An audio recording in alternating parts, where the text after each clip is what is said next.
মানিকগঞ্জে বিএনপির কার্যালয়ে হামলা অগ্নিসংযোগের অভিযোগে দায়ের করা মামলায় জেলা আওয়ামী লীগ সভাপতি গোলাম মহিউদ্দিনকে 3 দিনের রিমান্ড দিয়েছেন আদালত। মঙ্গলবার 22 এপ্রিল দুপুর 12টার দিকে অতিরিক্ত chief judicial magistrate Sadbir Yasir Ahsan চৌধুরীর আদালতে হাজির করা হলে এই আদেশ দেন। তবে মামলার তদন্ত কর্মকর্তা তার 7 দিনের রিমান্ড আবেদন করেছিলেন, কিন্তু আদালত প্রাথমিক তদন্তের স্বার্থে 3 দিনের রিমান্ড মঞ্জুর করেন। এর আগে চলতি মাসের 8 এপ্রিল বেলা 11টার দিকে গোলাম মহিউদ্দিন মানিকগঞ্জ জেলা ও দায়রা জজ আদালতে আত্মসমর্পণ করেন।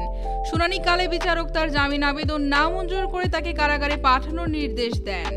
ঘটনার পরপরই দায়ের করা মামলায় গোলাম মহিউদ্দিনকে প্রধান আসামি হিসেবে চিহ্নিত করা হয়। মামলার ইজহারে উল্লেখ করা হয়, রাজনৈতিক উত্তেজনার মধ্যেই জেলা বিএনপি কার্যালয়ে পরিকল্পিতভাবে ভাঙচুর ও অগ্নিসংযোগের ঘটনা ঘটে।